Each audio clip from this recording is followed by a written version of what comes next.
Try to log into the regular, not the two one. You know what I mean? Simone Bay House. Yeah, I am on regular. Yeah. Can you see anything? So this starting soon. Oh, here you go. Do you see a slide? So it's starting within 60 seconds. And then I want you to be able to turn your poly up to see if you can hear me talking. I'm going to switch between my screen, my PowerPoint myself, and see if you can still hear me throughout the whole thing. I want you to be able to turn your poly up to see if you can hear me talking. I'm going to switch between my screen, my PowerPoint myself, and see if you can still You can see the screen?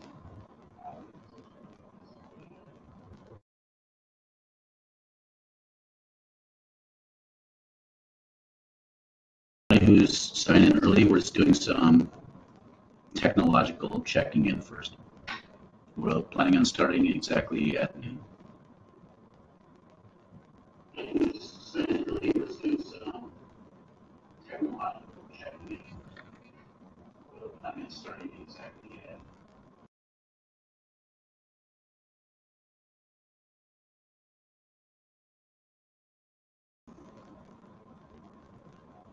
I mean, I see your face now. You want to go to the slide? It's on the slide. There should be a leg. Is this leg working? Yeah. It's showing you the Trickster. Okay, I'm going to advance the slide.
Welcome to the webinar from the Center for Prophetic Imagination. I'm looking forward to trying out this format for people to engage in conversation that's not only important to me, but I think is important to the work of challenging empire and embracing a more life-giving way of moving throughout this world.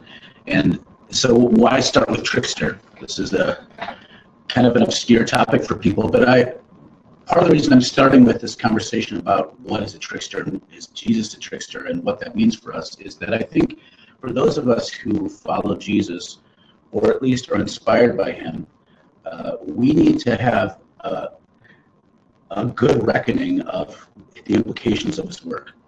And unfortunately, over 2,000 years, I think we've marginalized Jesus and turned Jesus into an agent of the status quo. And so as a way of re-examining Jesus, I think it's helpful for us, particularly those of us from the Western tradition, to re-examine Jesus through a different set of lenses that will help us dislodge some of our assumptions about Jesus and be reinvigorated by what we find. And so I'm starting with the trickster because the trickster within a lot of folklore and mythology is this agent, this provocateur who challenges the established order. And I felt like that'd be a fun, enjoyable, and consequential way to talk about the implications for Jesus in our particular context, especially for those of us in the United States and the UK who are seeing this kind of return to neo-fascist ways of functioning, oftentimes being done so by proclaiming some sort of return to traditional Christian roots. So with that, let's begin. Mostly what we're going to do is look at a set of slides. It's going to be more lecture-based. I'll be sharing some stories, and we'll engage in conversation. So this is more classroom-like than maybe some of the webinars will be. And if anybody has any problems, technical problems, just please let me know with the chat feature here. You can ask your questions throughout, but I'm only going to respond to Q&A and engage in conversation during specific times throughout the presentation. I'm also going to try to keep it to about an hour. Thank you.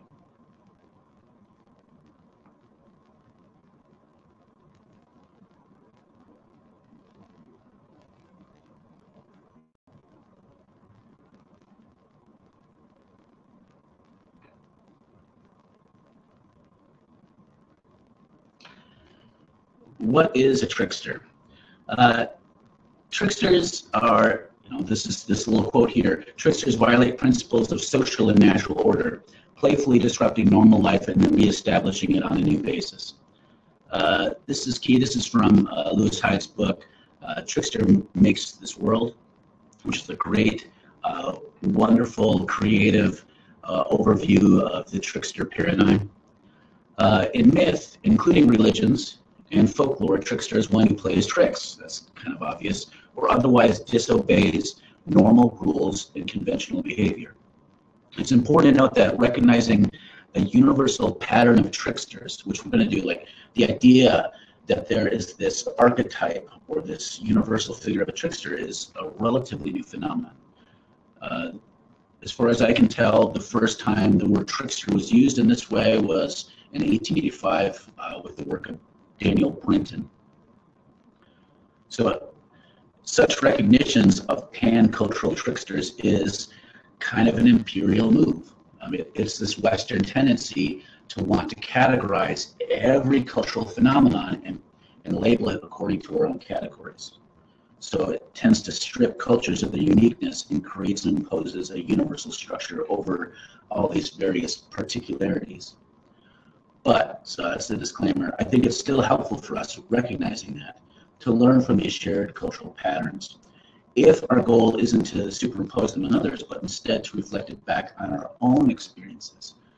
So instead of seeing tricksters as something that other cultures have, recognizing the way that we have this paradigm. And so instead of superimposing our categories onto others, allowing their categories and their experiences to reflect on our own, to dislodge these imperial tendencies. So going back to this Lewis Hyde, what is a trickster? Trickster disrupts social natural order. The trickster is a fundamentally a border crosser, a disruptor of continuity. And this disruptive function is at the core of what a trickster is. So trickster deities, for example, like Loki, Hermes, and later hopefully I'll be able to kind of convince you that Jesus falls into this category, challenges the established order of God or nature or the religious system. And in so doing, they, to use the language of Lewis Hyde, the trickster makes this world, or it might be better to say the trickster remakes the world. The trickster confronts something, and in that confrontation changes the nature of a thing. So either in cosmic ways or more mundane ways, tricksters violate the principles of social and natural order and then reestablish it on a new basis. So there's been a number of studies. The big ones were in the 1950s. My brain is lapsing on who wrote that book. It was looking at specifically Native American trickster figures. But recently, the big book that explores this pan-cultural phenomenon has been William Hines and William Doty wrote a book in 1993 about tricksters. And they laid out these 6 categories for understanding, like these are the things that you'll see in trickster narratives. Now, not every trickster subscribes to all 6 of these, but you can't be a trickster without, according to their categorization, without fitting into at least a majority of these. Okay, and so I'm looking at these categorically, and what I'll do is I'll share a story related to each, because this is going to be a boring ass lecture if it's just about the details of analysis rather than hearing some of these stories, because to me, that's the juicy bits, the stories. So the first one, fundamentally ambiguous and anomalous, without normativity. Tricksters appear on the edge or just beyond the borders of classification. They defy categorization. They're a cast out person. They don't fit with the mainstream. And their activities, because they are on the other side of the boundaries, are often seen as outlandish or outlawish or outrageous or out of bounds. No borders are sacred. Within folklore, if you start thinking about figures from our myths and our legends and our folklore that exist outside of the realm of the norm, my mind immediately goes to the fairy figures of the British Isles and Ireland. This guy you see hiding underneath the hill or a bridge is a puka. Pukas in different parts of the British Isles take different forms. Oftentimes they look goaty like this, kind of like Pan. So there's this strong similarity between satyrs, Pan, and the puka. In Ireland and parts of Wales, the puka often appears as a horse with glowing amber eyes or red eyes. And these are the classic fairy stories of mischievous creatures that if you cross them, they do you harm. If you do them a good turn, they can help you. But they're always mischievous, and they never conform to our set of what's right and wrong. They're wild, they're unconstrained, they don't honor our boundaries, and they can be malevolent, but they could just as easily be good to us. So the puka, certain agricultural traditions surrounding the puka, there's all these things you have to do to honor them, otherwise they'll give you shit. So one of the classic things is if you're tilling up your ground and you harvest your grain at the end of the season, if you don't leave what's called the puka share, the puka will make your life a living hell.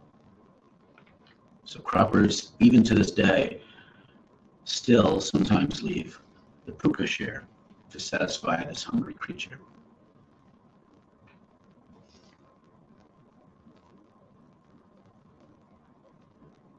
Tricksters are deceivers and trick players.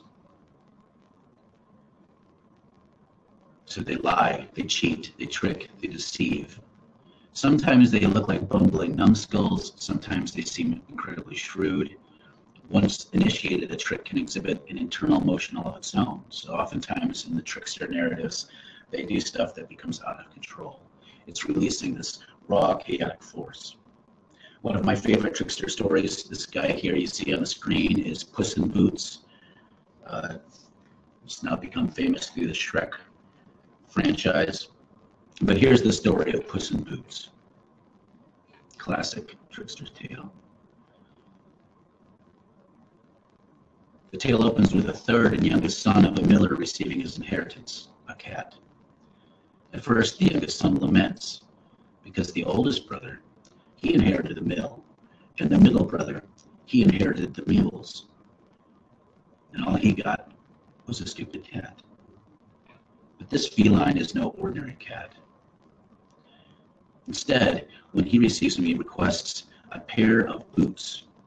Determined to make his master's fortune, the cat immediately snags a rabbit in the forest, makes his way to the king, and presents the king with a gift from his master, the fictional Marquis of Carabas. The cat continues making gifts of game to the king for several months, for which he is rewarded. One day, the king decides to take a drive with his daughter. The cat persuades his master to remove his clothes and enter the river, which their carriage passes. The cat disposes of his master's clothing beneath a rock. As the royal coach nears, the cat begins calling for help in great distress. When the king stops to investigate, the cat tells him that his master, the Marquis, has been bathing in the river and robbed of his clothing. The king has the young man brought from the river, dressed in a splendid suit of clothes, and seated in the coach with his daughter, who falls in love with him at once. The cat hurries ahead of the coach, ordering the country folk along the road to tell the king that the land belongs to the Marquis of Carabas, saying that if they do not, he will cut them into mincemeat. Then the cat happens upon a castle inhabited by an ogre, who is capable of transforming himself into a number of creatures. The ogre displays his ability by changing into a lion, frightening the cat, who then tricks the ogre into changing into a mouse. The cat then pounces upon the mouse and devours it. The king arrives at the castle that formerly belonged to the ogre, and impressed with the presumed estate of the Marquis of Carabas, gives the lad the princess in marriage. Thereafter, the cat enjoys a life of leisure and wealth, and he runs after mice only for his own amusement. There are a number of these folk tales, especially throughout European folklore, where some humble creature, a bird, a mouse, in this case a cat, who receives a good turn from a master and uses his secret knowledge or wits to secure greatness for his master.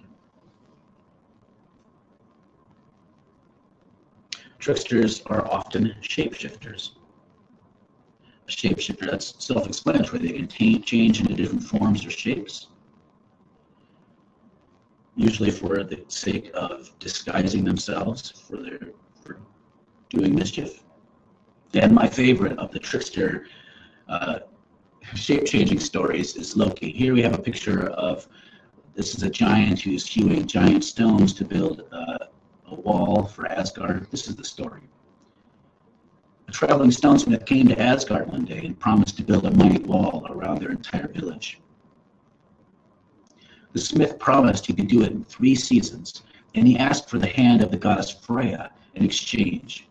He also asked for the sun and the moon. They countered his offer and said, "Sure, we'll give you these things if you could do it in a single winter with no help but from your horse." Unfortunately, the traveler was a tricksty giant, and the wall neared completion by the end of winter. A mighty, nearly impenetrable wall.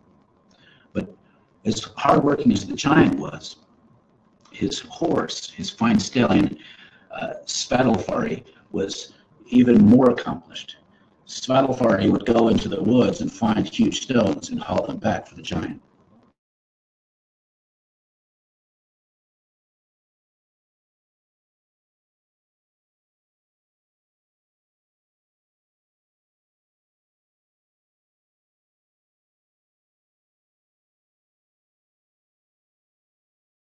From his lusty advances. Without the help of the horse, the giant lost his bet.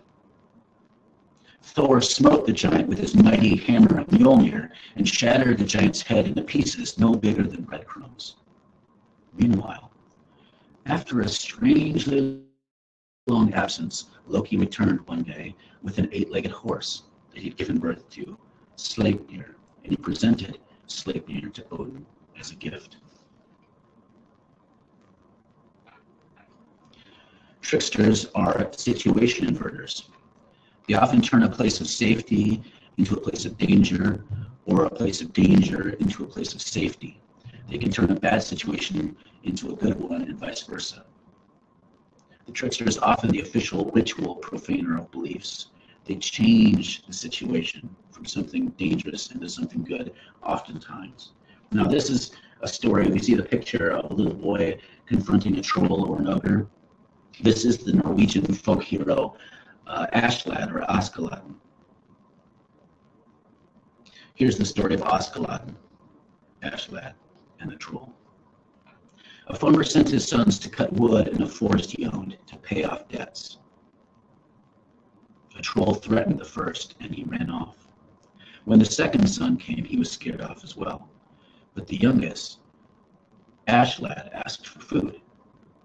So it's important in these tales of Askeladden to point out that the older two brothers are always presented as handsome or strong or smart or well-loved, but the third is always presented as a daydreamer who's considered lazy. And his name Aslad comes because instead of doing important stuff, he just sits by the hearth, daydreaming and poking a stick through the ashes.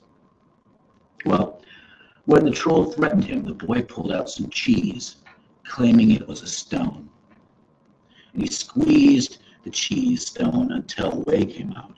Then he threatened to deal with the troll as he had with the stone. At that point, the troll offered to help him with wood cutting.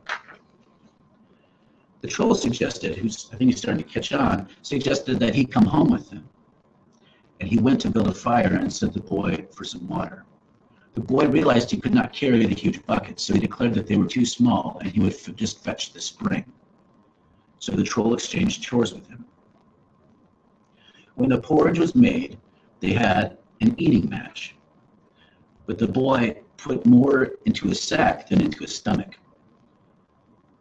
When it was full, he cut a hole in it. The troll said that he was stuffed, he couldn't eat anymore. The boy said, hey, if you do what I do and just cut a hole in your stomach, you'd have room for as much as you'd like. And hey, it doesn't hurt that much. The stupid troll did the same, and he died. The boy took his gold and silver and paid off his family's debt.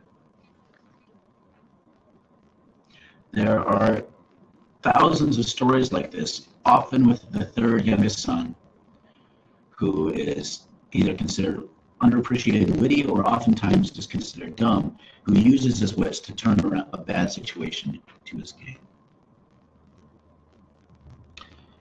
Trickster is also a messenger or imitator of the gods. Here we say Hermes. Now, often people don't recognize that Hermes is recognized as the trickster god, not just the messenger god of Greek myth. Here's one of his trickster stories. Back in the days when Hermes was still a baby, he once went out of his cradle and started an adventure in Pieria in northern Greece. His aim was to steal the cattle from his half-brother Apollo. Hermes discovered the herd very soon.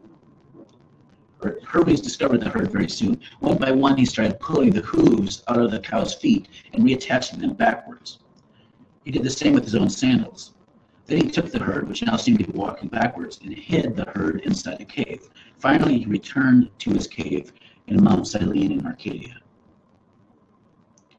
Apollo soon found out that his herd was missing, and he started searching around. But the tracks he saw on the ground confused him and led him to despair. Of course, Apollo was the god of prophecy, so he soon found out that the thief was Hermes and went to Mount Cyllene to find Hermes in his cave. Little Hermes was peacefully sleeping inside his cradle, but Apollo didn't bother. He grabbed the infant and took him up to Mount Olympus to be judged by their master Zeus, the king of the gods. Before the eyes of Zeus, Hermes first denied everything, and in doing so, he invented lying. But in the end, he had to confess. Zeus found this story quite amusing, so he didn't punish Hermes. He only asked from him to return the herd. Regretful for what he had done, Hermes then offered Apollo his lyre as a present. The lyre was a musical instrument that Hermes had created all by himself out of the shell of a tortoise. Hermes, of course, later becomes known as the messenger of the gods. After all, those slippery and silver-tongued make good spokespeople.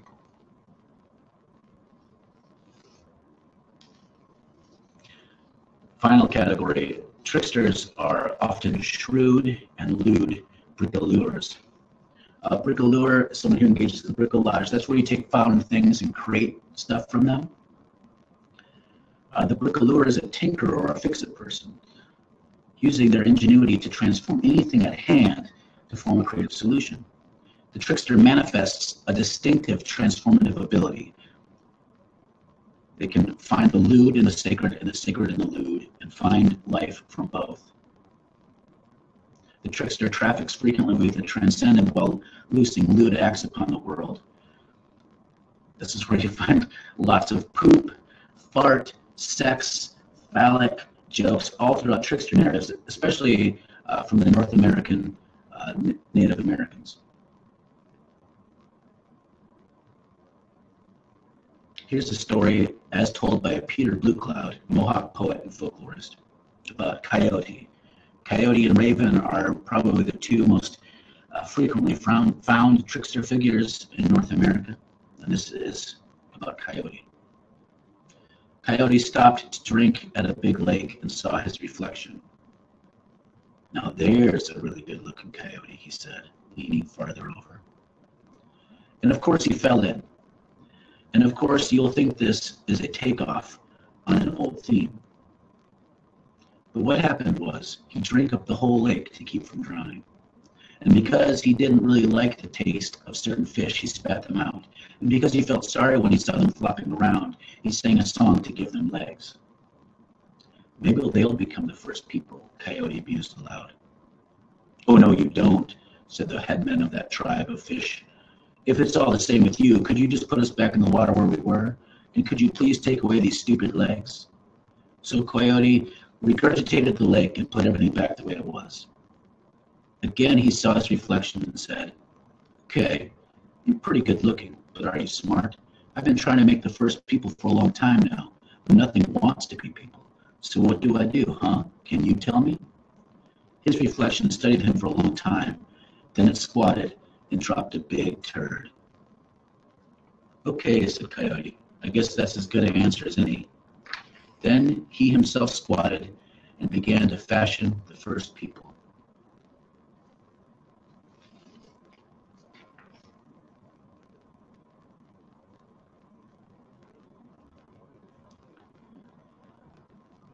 Let's take a little pause here. If anybody has any questions about any of those 6 categories, we're going to shift now to the second half, where we specifically look at Jesus through this lens of the trickster, and to see whether or not it's fair to consider Jesus a trickster figure. Is it just wishful thinking, or is there actually a pattern among these 6 categories to be seen in the actions and teachings of Jesus Christ? And then we'll look at what the implications for our understanding of Jesus are if we see him as a type of trickster figure. And then for me personally, and hopefully for many of you, those of us who are interested in following Jesus' example, what then are the implications that we can tease out for our own way of engaging the world if we see Jesus as a trickster figure that we are to emulate.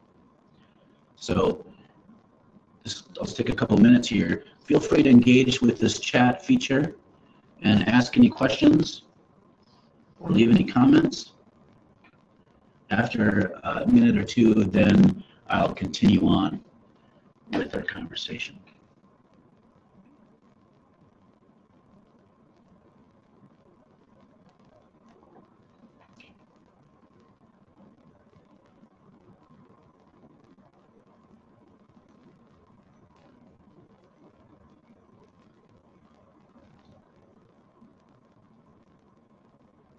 Just to note, there is about a 40-second lag between when I communicate things and you hear them.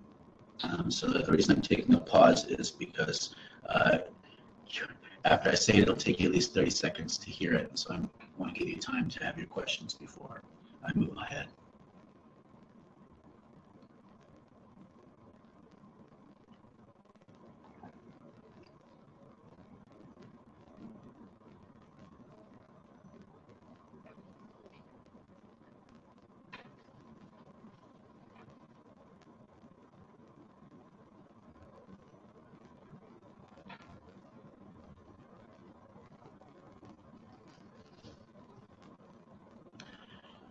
I'm just going to assume that y'all are overwhelmed with just excitement and joy over everything you've heard so far, and have been struck speechless with delight, and I'll continue on.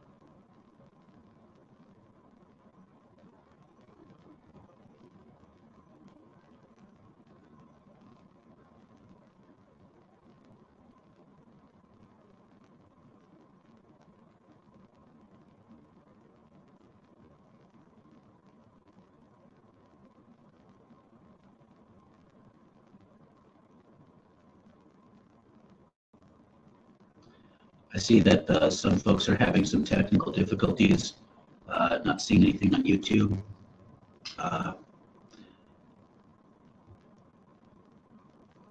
Seems like some people can read it and see it. So I'm not sure what's happening. We'll figure it out, but one thing we're going to do is all this will be viewable later. I apologize for any problems that people are having. It says, okay, just a heads up, can't see who this is from.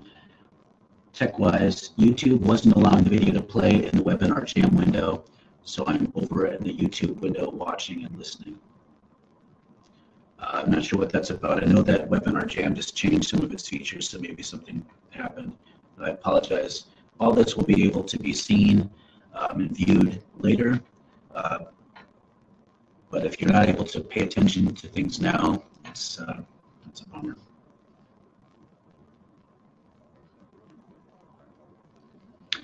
So is Jesus a trickster? I'm going to go back over these categories, and some of these are much more straightforward, really easy to see, and some of them might be a little bit more of a stretch. I'm just wanting to play with these categories and see. I personally like the idea of Jesus as a trickster, so it's possible that I'm stretching these too far, but I think there's a clear pattern here. It's not just me just grabbing stuff out of my ass like the coyote there in the last story. So is Jesus a trickster? Is Jesus fundamentally ambiguous and anomalous? Does he defy categories and live outside the boundaries of social convention? There are a couple examples where I think Jesus at least is seen by others as having done this. We tend to lift up Jesus as the exemplar of goodness in our society. So we think, whether we actually are being honest about it or not, tend to put Jesus at the center set of propriety and goodness. But you have in Mark chapter 3, verses 20 and 22, that's where he's healing the sick and casting out demons, and such a big crowd follows him that they're all packed in too tight and they aren't even able to eat. And so his family says, oh my God, he's lost his mind. They tried to restrain him. Shortly, right in that same episode, that's when you have the scribes and Pharisees accuse him of being possessed by Beelzebub. So, okay, clearly people seeing him as doing outlandish behavior. And then, of course, my favorite passage in Scripture, Luke chapter 4, is when he gives this hometown sermon. He basically declares that he's the Messiah. He says things about, hey, you know what? The Jubilee is here, the kingdom of God is here. Some of you aren't going to be in it, but some of the outside Romans are going to be in on it. And so he tells these stories about how the prophets did miracles for Gentiles, and it so offends their religious sensibilities that the whole crowd of people in attendance, presumably some of them who knew Jesus growing up because they're from his hometown, rushed to throw him off a cliff, but he snuck through undetected.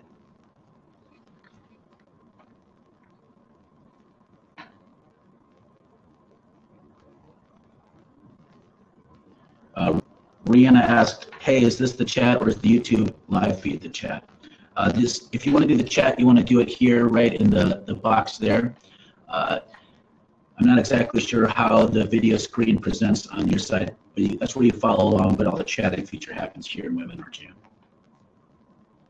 The second category is probably the hardest to think of with Jesus, is Jesus a deceiver and trick player. And this one, out of all the 6 categories, is definitely the hardest. You have, to me, the clearest, there's 2 examples that I can think of where Jesus is deceptive, but they're not clear out and out deceptions like you see in a lot of these other trickster tales.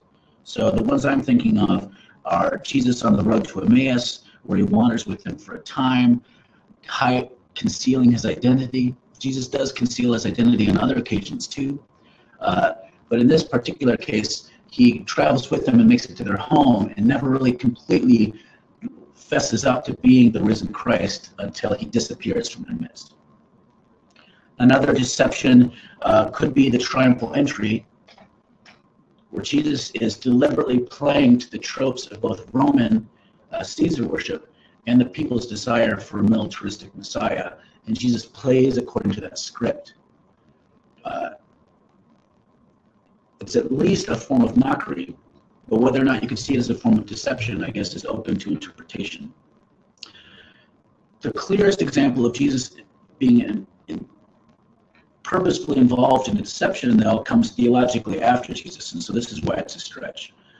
The first and maybe oldest examples of atonement theory, the ransom theory, is based on the idea that Jesus and God collude on pulling a trick on Satan. So theologically, the ransom theory, and this is something that was held by Augustine and some of the other early church fathers, the ransom theory of the atonement essentially is that Adam and Eve sold humanity over to the devil at the time of the fall. Hence, justice required that God pay the devil a ransom to free us from the devil's clutches. God and Jesus, however, tricked the devil into accepting Jesus' death as a ransom, because the devil did not realize that Christ could not be held by the bounds of death. Once the devil accepted Christ's death as a ransom, this theory concluded justice was satisfied and God was able to free us from Satan's grip. So Jesus basically tricked Satan by being dead, but only for 3 days.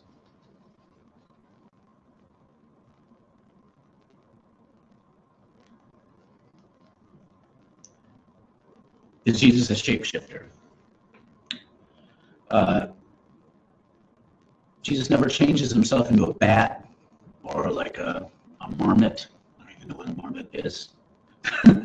But we have the encounter, which is considered one of the most important theological events in the life of Jesus. Between his birth and his resurrection and death is the transfiguration, which literally means the changing of form. And so that's what the story goes. Now, about 8 days after these sayings, Jesus took with him Peter and John and James. This is from Luke chapter 9. And went up to the mountain to pray. And while he was praying, the appearance of his face changed, and his clothes became dazzling white. Suddenly they saw 2 men, Moses and Elijah, talking to him. They appeared in glory and were speaking of his departure, which he was about to accomplish at Jerusalem. Now Peter and his companions were weighed down with sleep. But since they stayed awake, they saw his glory and the 2 men who stood with him.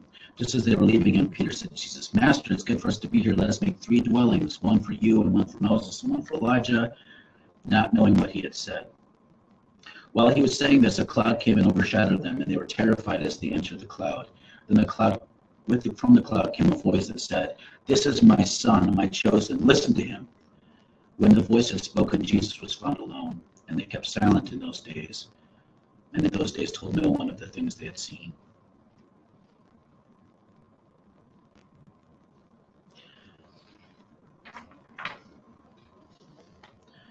Situation inverter. This one is an obvious one. Some of the most powerful stories of Jesus' encounters with the religious authorities are Jesus deftly and shrewdly turning the tables.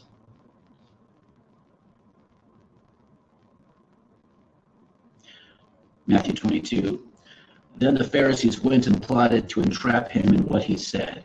So they sent their disciples to him along with the Herodians, saying, Teacher, we know you are sincere and teach the way of God in accordance with truth, and show deference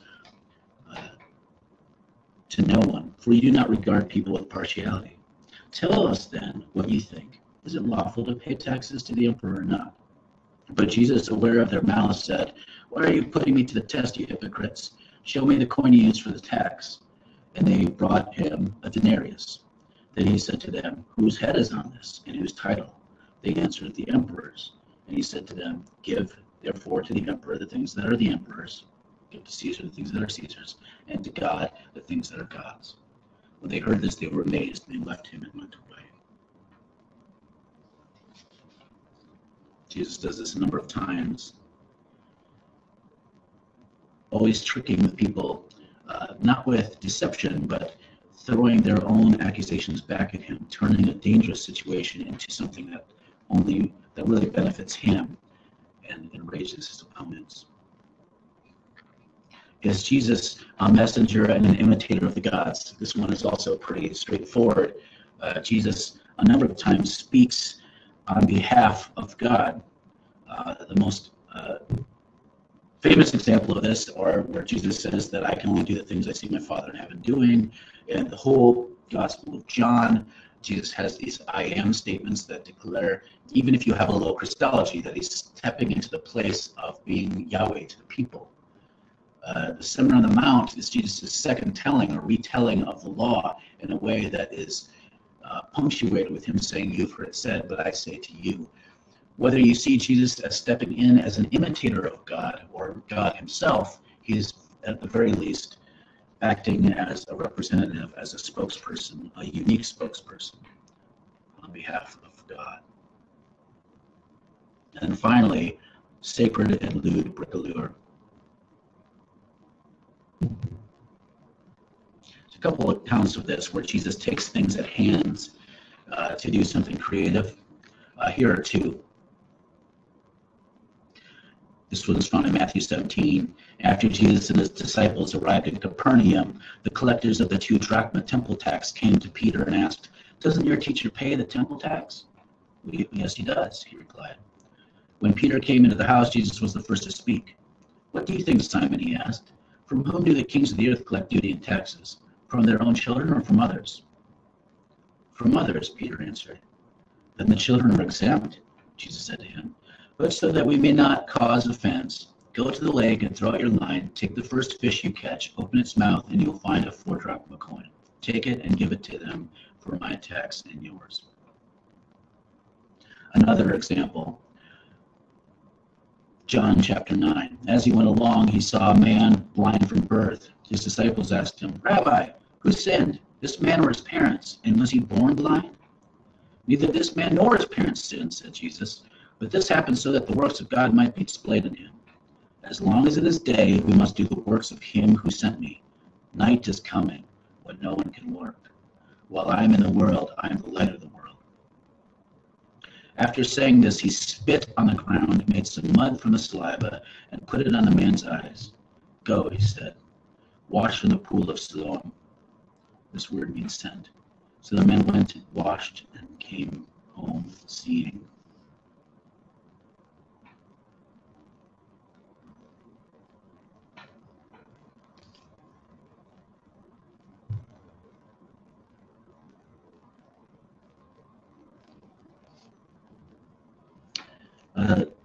Let's take a pause here and answer some questions. And I see someone asked, for some reason it's cutting off the top of the most recent question. So I'm not sure who's asking this, but they say, I'm interested in whether or not you see tricksters haunting some of our U.S. American mythological narratives like Westerns. Yeah, I think so. I mean, Western is a good example. And remember when George W. Bush was running for president, became president, they started using this term of cowboy diplomacy. There's sort of this bluster and bravado. So even in our political discourse, this idea of an unpredictable, wild character like George W. Bush was something that the liberals scorned, and a lot of conservatives loved the idea of someone who could turn the tables on his enemies. You see this now. I hate to say it, but Trump is a trickster figure, not a very good one. He's wildly unpredictable. At any given moment, he can turn things in his favor by basically talk about bricolage. He'll just tweet something and completely change the conversation. And you see this a lot with, and the reason these figures, like you also see this with Ronald Reagan and Tricky Dick, Richard Nixon, these blustering, big-chested kind of bravado figures who are drawn from this archetype of, it's kind of the Western, the guy who's going to come in and shoot the bad guys, and you can't predict it, right? There are other examples of tricksters haunting our imperial myths, but mostly I think our imperialism works just as much by doing that. It does it by taking our actual trickster myths and vilifying them, right? So here's an example, and we're going to get maybe more into this in a second. But if you look at the trickster narratives from the slaves, they often celebrated these characters who were dishonest and mocking of authority, right? You even see this in some of the songs, the spirituals, that there's this challenge to authority. Now, interestingly, when we see people engage in subversive acts and protests now, the national discourse is to vilify them because they're dishonest, right? This is why you always have this struggle among any peasant population or lower classes where they elevate some sort of thief or trickster hero like a Robin Hood, who is a kind of classic trickster type figure, as the people's hero because they challenge the system and they use the tools that they have, the tools of the weak, to use, I can't remember his name, the guy who wrote 3 Cheers for Anarchism. For some reason, his name is escaping me, but he wrote a book about Chinese peasant revolts and how they use the weapons of the weak. And the idea was, if you don't have a lot of other power, the one thing you do have is deception and trickery. And so oftentimes peasant communities or the oppressed classes will use deception and trickery and theft as a way of securing themselves. And the imperial narrative will always say these people need to be cast out, and they aren't even human, they're animals. Someone asked, where's that the story about the fish? Is that where Jesus catches the fish? It is from Matthew chapter 17, verses 24 through 27.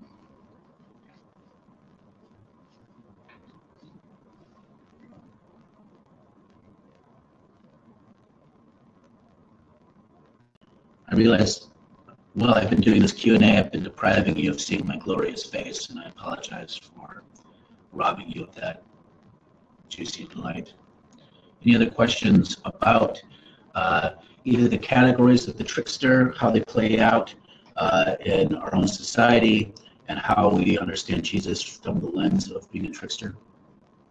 After we talk about it, engage a little bit more, we will get into implications. What difference does it make? Is this just a bit of folkloric fun, or is it consequential for how we engage our spiritual and active lives in the world?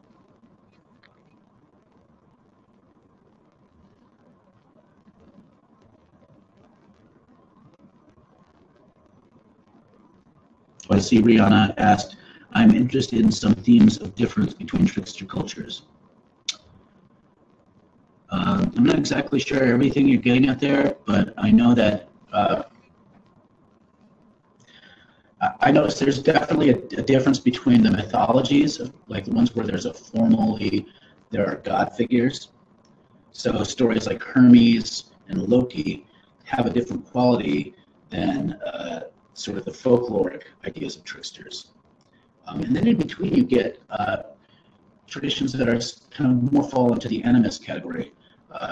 Animists, where you have a lot of the Native American and other tribal groups, their mythologies kind of blur between. So just to unpack that a little bit, trickster gods are almost always about threatening the established divine order, and they function as almost in some ways at their best, the prophets among the gods, because they're not allowing the gods to become complacent or to fall into deception. So Loki is a great example of this, because he does that. He saved the day. He saved Freya from being given over in marriage to this giant.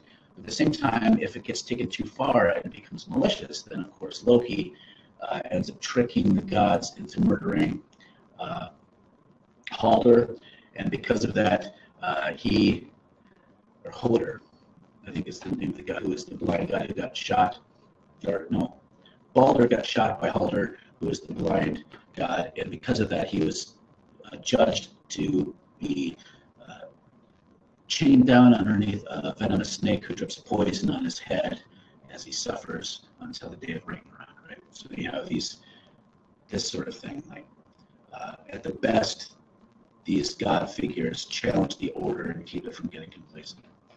And kind of low-level trickster figures are always hero tales.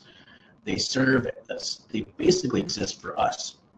They serve a function to remind us that we can be like tricksters, and when there's powerful men, rich people, tyrants, that we can use trickery, deception as a form of resistance. So that's why these stories exist among the people. And then I think what I love about more of the animistic cultures is they don't have this strong divide between the creative world and the creator. It's an immanent, living world where the gods and the spirits and people all live together. And so everything kind of blurs between. So you have Coyote literally making the world in some myths, creating death, creating human beings out of shit, but then also like just tricking regular people into doing dumb things. And so it's all blurs together. And so I think it's interesting to think about the different functions that forms in our worship, understanding the defiance in our relationship with God, our defiance and our relationship with the powerful structures, and how these different stories remind us of different forms and different people that we can have, we can push back against, using trickery as a weapon. Yeah, someone pointed out the weapons of the week reference was James C. Scott. Thank you. James C. Scott wrote a book about peasant struggle in China. He's written a book called 3 Cheers for Anarchism. He's I think he would think of himself as an anthropologist, but he looks at the ways primarily that people without power have used this sort of other kind of power, this social power, to get what they need. And it's fascinating. I'm going to move on to some implications because we have about, I'll go a little bit over, but we have probably like less than 15 minutes left.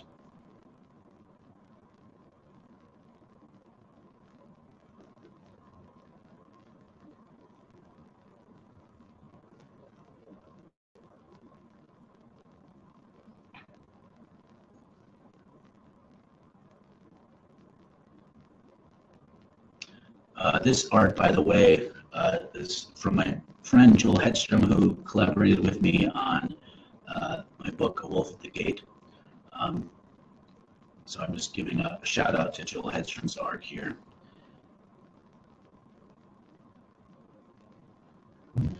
Now, this is why I think it's hard for us to talk about Jesus as a trickster, because it reorients our understanding of Jesus and the devil, right?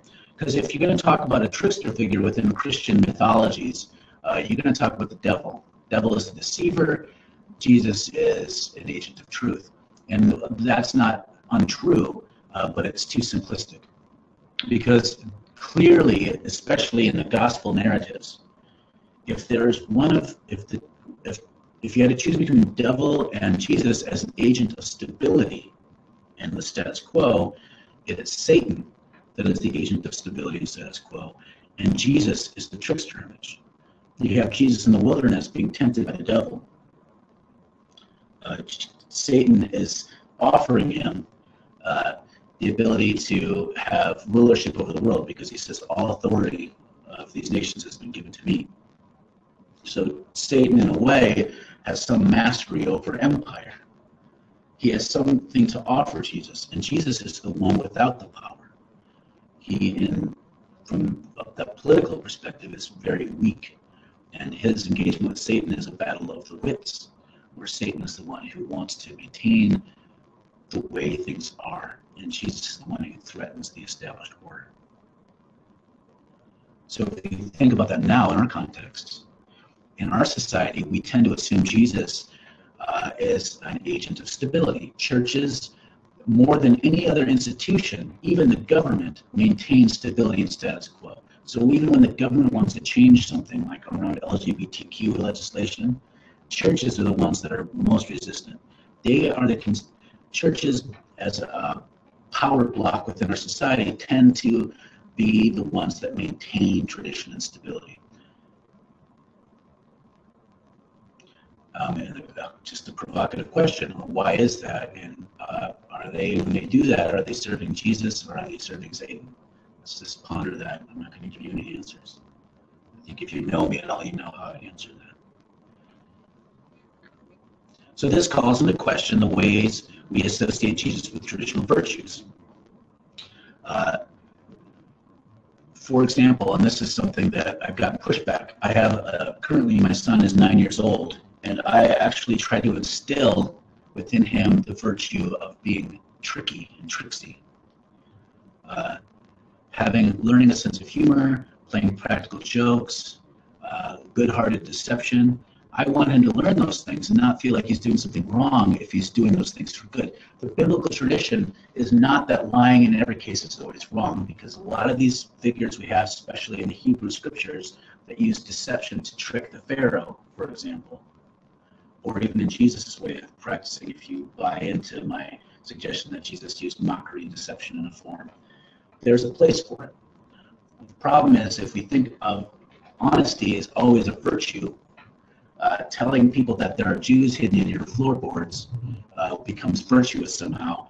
And if you think deception is always wrong, then you're not going to ever use deceptive practices and protest. Right? So what do you do with that? How do you understand virtue in a way that honors the ways in which Jesus reveals himself as a trickster? And so it's important that we don't have virtues that are static, where we think of obedience and honesty as virtuous in and of themselves, but only virtuous in relationship to things. And then at that point, then it's possible that disobedience and dishonesty can also be virtue if you put them in a different context. Okay, that's obviously going to be a hard pill for some people to swallow.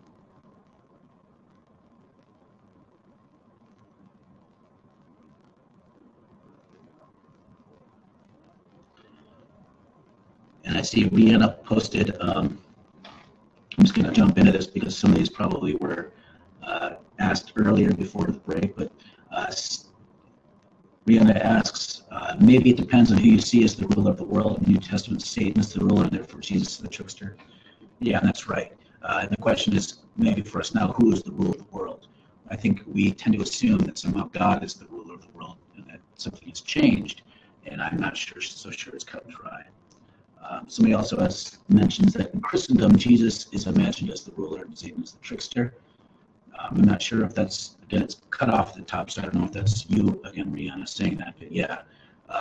Within our system of Christendom, because we in the Western mind have a hierarchical system where we assume that people, rulers, kings, and then God is at the top, and that Jesus now is at the top of our Christendom pyramid, and so anything that establishes our order is demonic, and that's why you can have Donald Trump celebrated by conservative Christians, even though he's ostensibly an immoral or amoral figure, because he protects this order, and because of that, he is not seen as a trickster. He's a maintainer of this order, and Jesus is seen as a trickster. If we or people that would engage in disruption, Black Lives Matter, are seen as tricksters of this order. Right? But if Jesus is seen as a trickster and being more alive with these people over here and not with the people that maintain this, then it reconfigures everything. How we relate to our religion and how it relates to the social order.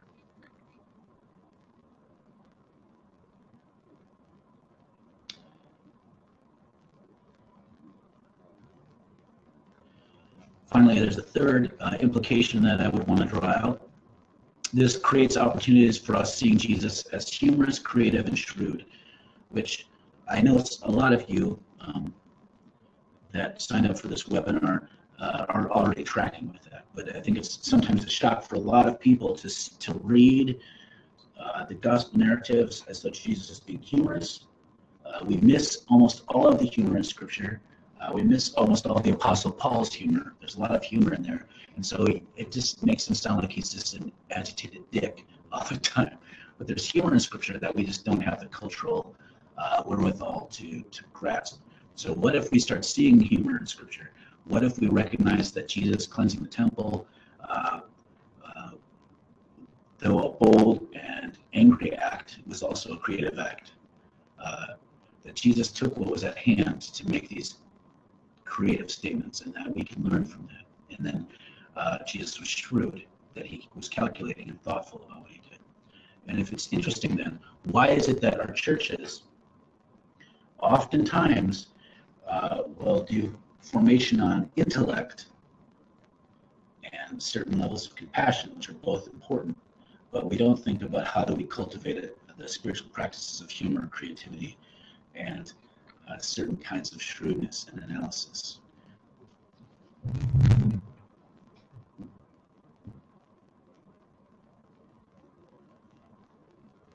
Nathan says, the question of stability and change also brings to mind John Dominic Crossan's work on parable and myth, where Jesus is upending mythologies through the trickiness and unexpectedness of like this. There's this expectation, and then it flips expectation.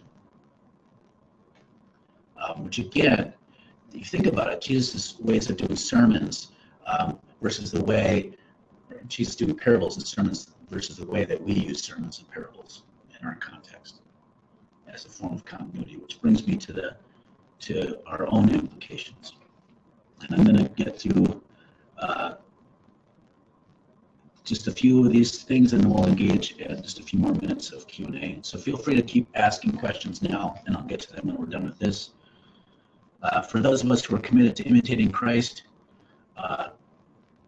should we consider affirming trickery and deceiving adversaries as helpful and good tools in the work?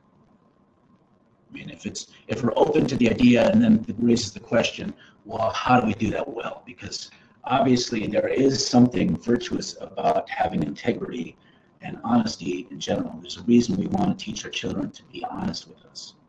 But at the same time, if we're going to recognize that there's some moral lessons for us from these trickster narratives, how do we do that well? What does that mean for us? Do we just lie whenever we feel like it? Is it always okay to lie to authority? Towards what ends? How do we discern that? Those are important questions. And I want to suggest that we consider that. This is a big conversation in Catholic worker circles that I'm a part of, where protest, if you're going to do something illegal, civil disobedience, you do it publicly, you don't wear a mask over your face, you get caught, you tell the truth about it, you go along with what the cops tell you to do, you go to before the judge, you don't have a lawyer, you use it to witness for Christ, and it's all truth-telling. Versus the stuff that's come up largely from the anarchist culture, whereas you conceal your face, you do destructive actions, you don't always want to get caught. Being caught and not getting in trouble is a privileged thing.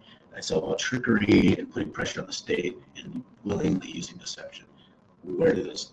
And right now, among the whole generation of Catholic workers, there's a blurring of those two tactics, and what do you do with that?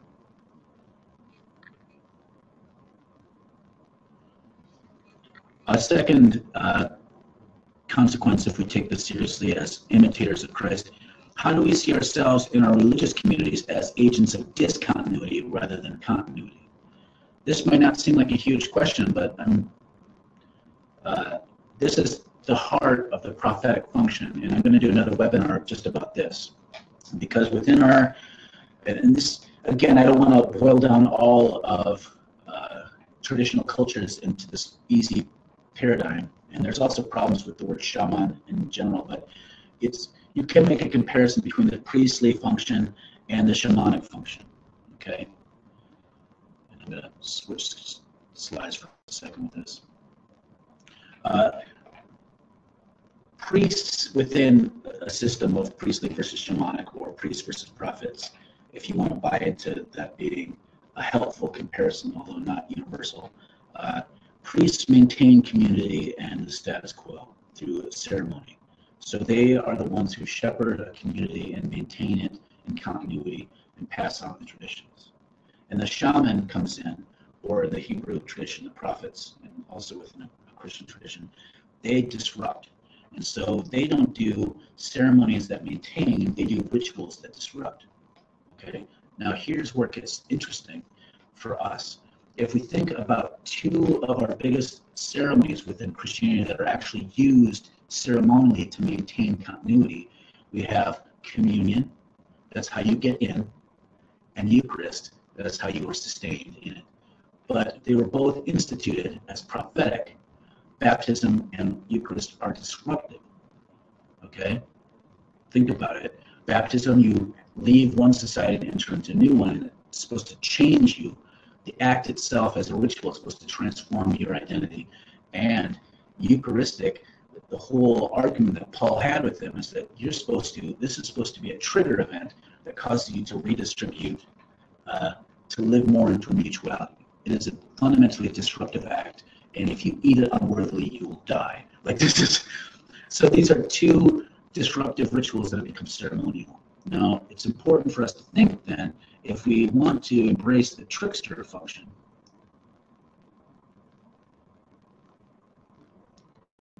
and at least understand that Jesus is an agent of disruption in a certain way, and we take and bring that analysis into our communities, we have to recognize that we're not very good at disruption.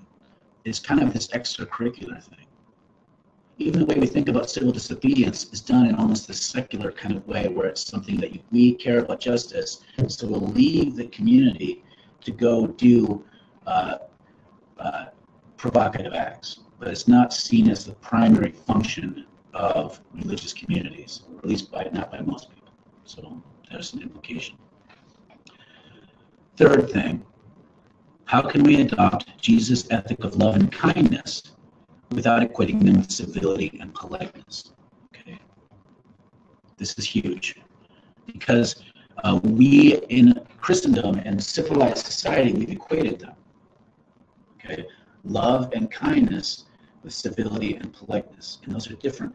Love and kindness are how we express our full humanity and recognize the full humanity of others. Politeness and civility are about following established social norms so that no one gets offended, right? And by equating those two things, we end up privileging politeness over goodness. This happens all the time, where you have communities, if someone is being disruptive within the community, they're seen as bad and they cast them out of the community. Silence dissent. You think of the queer people in your church who are upset about being excluded as the problem, because you're equating their anger, their impoliteness, you're equating that with lack of goodness, right? These sorts of things happen in church because in an imperial, civilized Western society, we equate politeness and kindness. If the trickster teaches us anything, is that kindness and politeness are not the same thing, and that you have to break social norms in order to disrupt, and that can be actually a very good and loving act.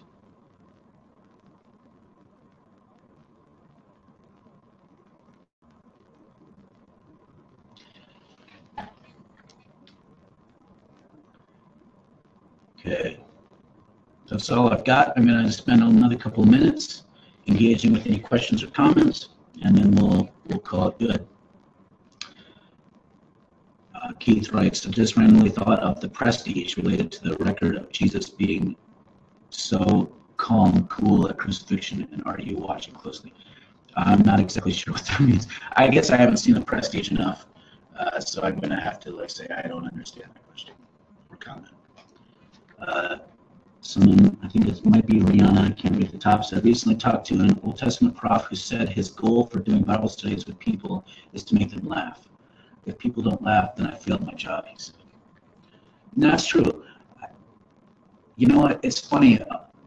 I've only had experiences at two institutions, Bethel Seminary and Northwestern College, where the most boring, dry people at those institutions were the Bible scholars, in particular the Old Testament scholars, and which is tragic because these are poetic, provocative works. So the idea of requiring that we engage these texts with humor is one, it's useful, but and two, it's faithful to the rabbinic tradition, and three, it's absolutely necessary. Otherwise, I don't think we're going to understand the content because there's so much sarcasm, wordplay, scatological humor that happens throughout all of Scripture. I'm going to scroll through and see if there's any other questions that I missed.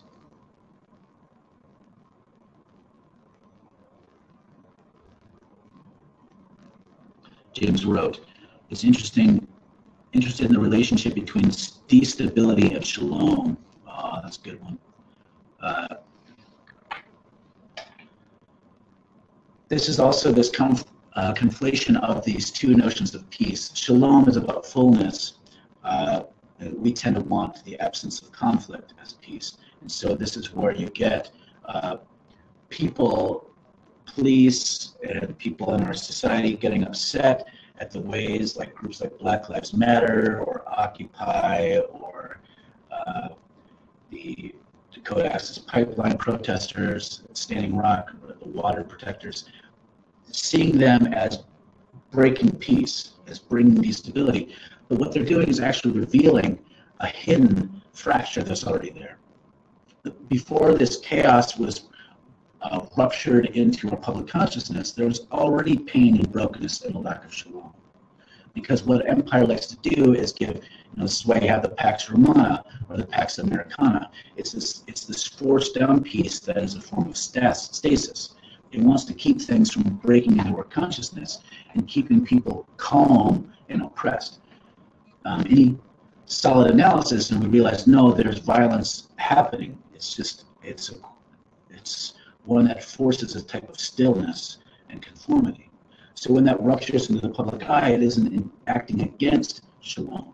It's actually helping to establish shalom because it ruptures it out and lets us deal with the actual problem that's been hidden the whole time. And I see this a lot with how different Christian pacifists within the Mennonite tradition will equate pacifism and peacemaking with kind of sticking to the middle, not picking sides, making sure everyone's happy, not disrupting, which is a blatant rejection of how Jesus taught about peace and how he embodied it, because he brought disruption as a way of bringing peace, because he was drawing attention to all the alienation and fractures in society and showing them the way of love.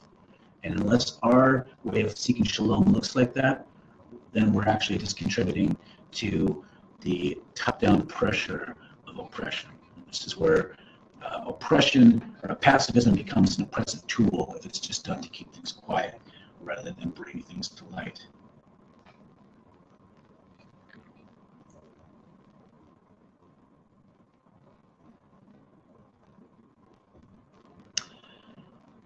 I think that's all of the things that were asked, and we're well past time, so I'm just going to cut it there. And thank you for everyone for participating.